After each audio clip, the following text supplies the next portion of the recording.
Kyklos rotor demo. Here you can see a rotor which speed can be slowed down or speeded up.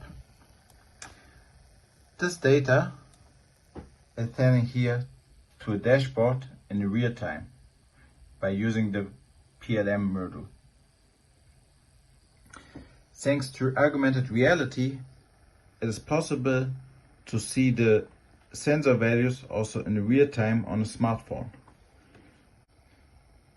When you press the label button that is here only visible in the augmented reality, you will see that the rotor consists of a temperature sensor, which gives us the current temperature, and a light sensor that is used for calculating the rotations per minute. In the background, there is a neural network which is analyzing the data.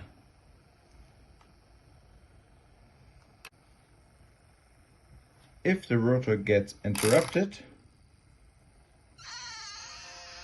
an anomaly is detected.